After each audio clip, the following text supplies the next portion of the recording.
दोस्तों, तेल एक ऐसी चीज है जिसका अपने खाने में इस्तेमाल करने से ये हमारे शरीर के लिए अच्छा और बुरा दोनों ही हो सकता है, जो कि पूरी तरह डिपेंड करता है कि हम कौन से तेल का किस तरह से इस्तेमाल करते हैं। तेल हमारे खाने में डेली इस्तेमाल होने की वजह से इसका शुद्ध और प्योर होना भी बहुत जरूरी होता है। लेकिन ज्यादातर लोगों को इस बात का बिल्कुल भी अंदाजा नहीं होता कि गलत तरह के तेल का इस्तेमाल गलत तरीके से करने से ये हमारे शरीर के अंदरूनी अंगों को तो नुकसान पहुंचाता ही है, साथ ही साथ इसका चेहरा और बालों की सेहत पे भी बहुत बुरा असर पड़ता है। इसलिए तेल की सही मात्रा, इसके खाने का सही समय और कौन से तेल का किस तरह से इस्तेमाल करने से क्या क्या फायदे और क्या क्या नुकसान होते हैं, उस बारे में जानकारी होना बहुत जरूरी होता है। क्योंकि टेस्ट में बदलाव लाने के लिए लोग तेल का इस्तेमाल अलग अलग तरीके से करते हैं, जिसमें कुछ लोग रोटी और पराठे बनाने में, कुछ लोग सलाद और सब्जी बनाने में, और कुछ लोग किसी भी खाने को तेल में तलकर खाना ज्यादा पसंद करते हैं। लेकिन यहाँ समझने वाली बात यह है कि अलग अलग तरह के तेल का इस्तेमाल अलग अलग तरीके से करने से इसका शरीर पे भी अलग अलग तरह से असर होता है। इसलिए तेल के इस्तेमाल में की गई गलतियों की वजह से एक अच्छा खासा तंदुरुस्त व्यक्ति भी भविष्य में कई तरह की बीमारियों का शिकार हो सकता है, जैसे कि पाचन में गड़बड़ी,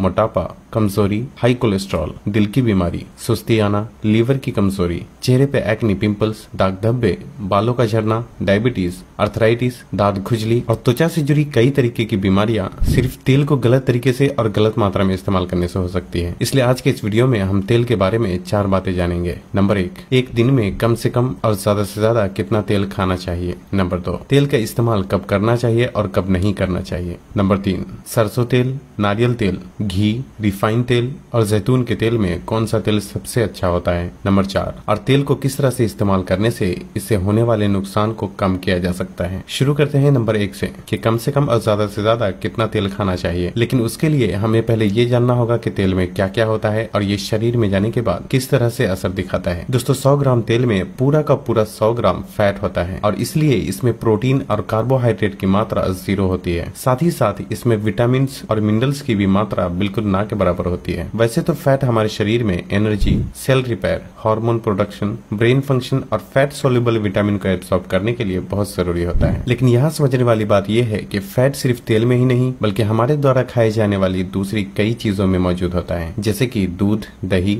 मछली, चिकन, ड्राई फ्रूट और चिया सीड जैसी चीजें। और इन चीजों में पाया जाने वाला फैट तेल में पाए जाने वाले फैट के मुकाबले कहीं ज्यादा बेहतर होता है। इसलिए किसी भी व्यक्ति को दिन भर में 2 से 3 छोटा चम्मच से ज्यादा तेल का इस्तेमाल बिल्कुल भी नहीं करना चाहिए, क्योंकि 1 छोटा चम्मच तेल में लगभग 14 ग्राम फैट होता है और 3 छोटा चम्मच तेल का इस्तेमाल करने से लगभग 42 ग्राम फैट की पूर्ति हो जाती है। जबकि एक दिन में कम से कम 45 ग्राम और ज्यादा से ज्यादा 75 ग्राम फैट से ज्यादा इस्तेमाल नहीं करना चाहिए, क्योंकि और फैट हमें दूसरे खाने से भी मिल जाता है। इसलिए एक दिन में ज्यादा से ज्यादा 2 से 3 छोटे चम्मच तेल का इस्तेमाल करना बहुत ही काफी हो जाता है। और यही वजह है कि वजन घटाने वाले लोगों को और भी कम मात्रा में तेल का इस्तेमाल करना चाहिए। लेकिन यहाँ एक सवाल ये भी उठता है कि क्या तेल के ज्यादा इस्तेमाल करने से कोई नुकसान भी हो सकता है। दोस्तों, तेल पचने में सभी खानों से ज्यादा मुश्किल होता है। इसे खाने के बाद ये हमारी छोटी आंत में पहुंचकर पचता है और उसके बाद एब्जॉर्ब होकर लीवर में पहुंच जाता है और फिर लीवर से ये हमारे शरीर के दूसरे हिस्से में काम में लिया जाता है। इसलिए ज्यादा मात्रा में तेल के इस्तेमाल करने से ये हमारे लीवर और पाचन पे बहुत बुरा असर डालता है। साथ ही साथ शरीर में इन्फ्लेमेशन, चर्बी का बढ़ना और दिल की बीमारी होने के चांसेस भी बहुत ज्यादा हो जाते हैं। लेकिन अलग अलग तरह के तेल हमारे शरीर पे अलग अलग तरह से काम करते हैं, जिसमें कुछ तेल शरीर को फायदा पहुंचाते हैं जबकि कुछ तेल बेहद खतरनाक और जानलेवा भी हो सकते हैं। अब बात करते हैं कि हमें तेल का इस्तेमाल कब करना चाहिए और कब नहीं करना चाहिए, और साथ ही साथ ये भी जानेंगे कि खाना बनाने के लिए कौन सा तेल सबसे अच्छा होता है। दोस्तों, सुबह के नाश्ते और रात के खाने में जहाँ तक हो सके तेल वाली चीजों का कम से कम ही इस्तेमाल करना चाहिए, क्योंकि जब हम सुबह उठते हैं तो शरीर में वैसे भी बहुत कम मात्रा में एनर्जी बची होती है और क्योंकि तेल पचने में बहुत ज्यादा मुश्किल होता है, इसलिए सुबह नाश्ते में ज्यादा तेल वाली चीजों का इस्तेमाल करने से शरीर की बहुत सारी एनर्जी उस तेल को पचाने में लग जाती है, जिससे कि नाश्ते के बाद सुस्ती और थकान महसूस होने लगती है। इसलिए हो सके तो सुबह के नाश्ते में फल, सब्जी या फिर कम तेल वाली चीजों का ही इस्तेमाल करना चाहिए। उसी तरह रात में खाने के बाद हमें सोना होता है, इसलिए खाई गई चीज पचने में बहुत ज्यादा मुश्किल होने की वजह से ये हमारी नींद में भी खलल पैदा कर सकती है और जिससे कि नींद आने में बहुत ही मुश्किलों का सामना करना पड़ सकता है। इसलिए रात के खाने में भी कम से कम तेल वाली चीजों का ही इस्तेमाल करना चाहिए। और अगर आपको तेल वाली चीज खाना ही है तो इसका दिन के समय ही इस्तेमाल करें, क्योंकि दिन के वक्त हमारा पाचन ज्यादा बेहतर तरीके से काम करता है।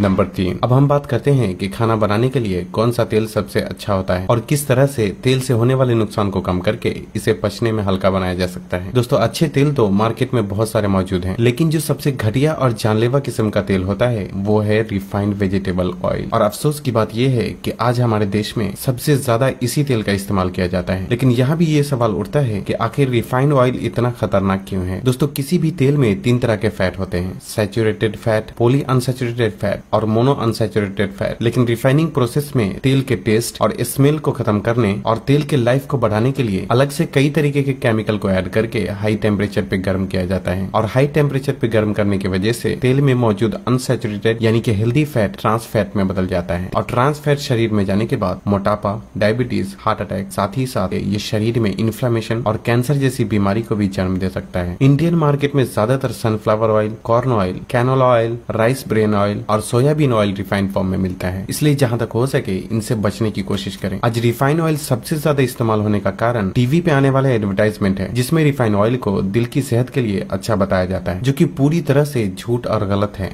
अब बात करते हैं कि किस तरह का तेल इस्तेमाल करना चाहिए। दोस्तों हमें ऐसे तेल का इस्तेमाल करना चाहिए जिसे कोल्ड प्रेस टेक्निक के जरिए एक्सट्रैक्ट किया गया हो। बेसिकली कोल्ड प्रेस टेक्निक में शीट को दबाकर या क्रश करके उससे तेल निकाला जाता है, जिससे कि इसमें मौजूद न्यूट्रिशन भी नष्ट नहीं होता और अलग से इसमें केमिकल मिलाने की भी कोई जरूरत नहीं पड़ती। दोस्तों सभी तेलों में एक्स्ट्रा वर्जिन ऑलिव ऑयल यानी जैतून का तेल और घी सबसे बेहतर होता है, लेकिन महंगा होने की वजह से मुझे पता है कि हर कोई इसे अफोर्ड नहीं कर सकता। लेकिन इसके अलावा भी सरसों तेल, नारियल तेल, तिल का तेल और मूंगफली का तेल सबसे अच्छे तेल की श्रेणी में आता है। लेकिन यहाँ भी एक बात का ख्याल रखना जरूरी है कि ये सभी तेल भी कोल्ड प्रेस्ड ही होना चाहिए, और जो तेल कोल्ड प्रेस्ड होता है उसके डब्बे पर भी साफ साफ लिखा होता है। साथ ही साथ अगर आप तिल का तेल या मूंगफली के तेल का इस्तेमाल करते हैं तो आपको ओमेगा 3 वाली चीजों को भी अपने खाने में जरूर शामिल करना चाहिए, क्योंकि ये दोनों तेल अच्छा तो होता है लेकिन इसमें ओमेगा 6 की ज्यादा मात्रा पाई जाती है, क्योंकि ओमेगा 3 के बिना इस्तेमाल करने से शरीर में इन्फ्लेमेशन को बढ़ा सकता है। और अगर आप ऐसा नहीं कर सकते तो सरसों तेल या नारियल तेल का इस्तेमाल करें, क्योंकि इसमें ओमेगा 3 और ओमेगा 6 का रेशियो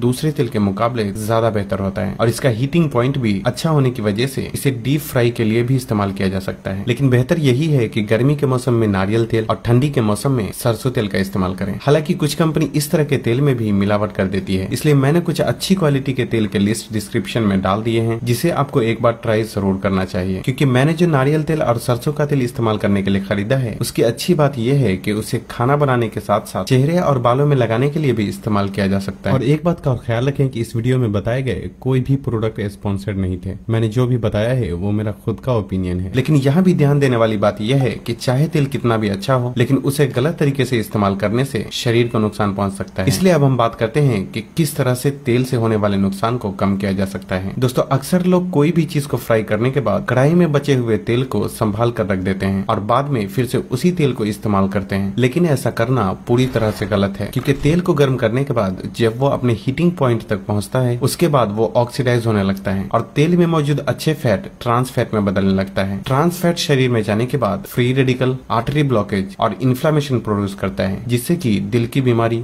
मोटापा, डायबिटीज और यहाँ तक कि कैंसर जैसी बीमारी होने के भी चांसेस बहुत ज्यादा बढ़ जाते हैं। इसलिए एक बार इस्तेमाल करने के बाद कढ़ाई में बचे हुए तेल को दोबारा इस्तेमाल बिल्कुल भी नहीं करना चाहिए। और क्योंकि तेल पचने में बहुत ही मुश्किल होता है, इसलिए हाई एंजाइम फूड को अपने खाने में शामिल करना चाहिए, जैसे कि खीरा, अदरक, नारियल और कभी कभी पाइन एप्पल और पपाया जैसे फल को भी जरूर खाना चाहिए, क्योंकि इन चीजों में एंजाइम्स की मात्रा अधिक होती है, जो कि खाने और तेल में मौजूद फैट को तोड़ने में बहुत मदद करता है। साथ ही साथ तेल में तली हुई चीजों का कम से कम ही सेवन करना चाहिए, क्योंकि किसी भी चीज को तेल में तलने के बाद वो जरूरत से बहुत ज्यादा मात्रा में तेल को सोख लेता है, जो कि शरीर में जाने के बाद बहुत सारी दिक्कतें पैदा कर सकता है। इसलिए आखिर में मैं यही कहना चाहूंगा कि आप खाइए, सब कुछ खाइए, लेकिन आपको अपने शरीर की लिमिट को कभी भी नहीं भूलना चाहिए। जहां आप अपने जुबान और टेस्ट का उतना ख्याल रखते हैं, वहीं अपने सीने में धड़कने वाले दिल, दिमाग, लिवर, किडनी, आंख और दूसरे अंगों का भी थोड़ा ख्याल जरूर रखें, क्योंकि ये भी आपके शरीर का ही अंग है और आपके लिए 24 घंटे बिना रुके काम करता है। और अगर फिर भी आपको फर्क नहीं पड़ता तो आप अपने ही शरीर के साथ नाइंसाफी कर रहे हैं। यहाँ मैं एक बात और कहना चाहूंगा कि शायद रिफाइंड ऑयल दूसरे ऑयल के मुकाबले सस्ता हो और इसे खाकर आप थोड़े पैसे भी बचा लें, लेकिन कहीं ऐसा ना हो कि बाद में आप अपनी सेहत गवा दें, जो आपको लाखों खर्च करने के बाद भी वापस ना मिल पाए। क्योंकि शायद मुझे ये बताने की बिल्कुल भी जरूरत नहीं है कि इस दुनिया में सेहत से बड़ी दौलत और कुछ भी नहीं होती, और इस बात का एहसास लोगों को तब होता है जब उम्र ज्यादा हो जाती है और शरीर किसी न किसी बीमारी का शिकार हो जाता है। इसलिए किसी भी चीज को खाने से पहले आपको ये जरूर सोचना चाहिए कि ये आपके शरीर में जाने के बाद क्या करने वाला है। तो बस आज के लिए इतना ही। शायद आज का वीडियो थोड़ा सेंटिमेंटल हो गया, लेकिन फिर भी अगर आपको ये वीडियो पसंद आया हो तो इसे ऐसे लोगों के साथ जरूर शेयर करें जो कि अपनी सेहत का ठीक से ध्यान नहीं रखते।